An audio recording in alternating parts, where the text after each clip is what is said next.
अथ चतुर्दशोध्याय में चंद्रवंश के वर्णन में श्री शुकदेव जी कहते हैं, परीक्षित, अब मैं तुम्हें चंद्रमा के पावन वंश का वर्णन सुनाता हूं। इस वंश में पुरुरवा आदि बड़े बड़े पुत्र कीर्ति राजाओं का कीर्तन किया जाता है। सहस्त्रों सिर वाले विराट पुरुष नारायण के नाभि सरोवर के कमल से ब्रह्मा जी की उत्पत्ति हुई। ब्रह्मा जी के पुत्र हुए अत्रि। वे अत्रि अपने गुणों के कारण ब्रह्मा जी के समान ही थे।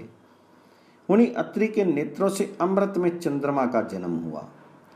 ब्रह्मा जी ने चंद्रमा को ब्राह्मण, औषधि और नक्षत्रों का अधिपति बना दिया।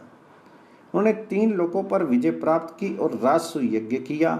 इससे उनका घमंड बढ़ गया और उन्होंने बलपूर्वक बृहस्पति की पत्नी तारा को हर लिया।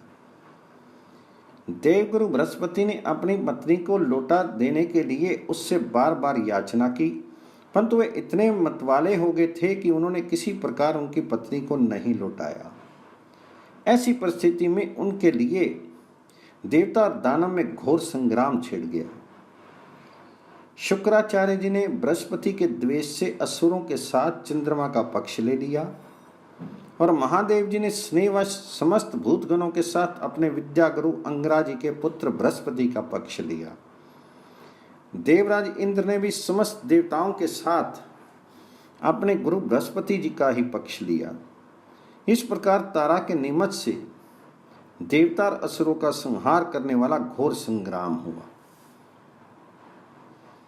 तदनंतर अंगरा ऋषि ने ब्रह्मा जी के पास जाकर ये युद्ध बंद कराने की प्रार्थना की। इस पर ब्रह्मा जी ने चंद्रमा को बहुत डांटा फटकारा और तारा को उसके पति बृहस्पति जी के हवाले कर दिया। जब बृहस्पति जी को यह मालूम हुआ कि तारा तो गर्भवती है, तब उन्होंने कहा, दुष्टे, मेरे क्षेत्र में ये तो किसी दूसरे का गर्भ है, इसे तू अभी त्याग दे, तुरंत त्याग दे, डर मत, मैं तुझे जलाऊंगा नहीं, क्योंकि एक तो तू स्त्री है और दूसरे मुझे भी संतान की कामना है। देवी होने के कारण तो निर्दोष भी है ही। अपने पति की बात सुनकर तारा अत्यंत लज्जित हुई।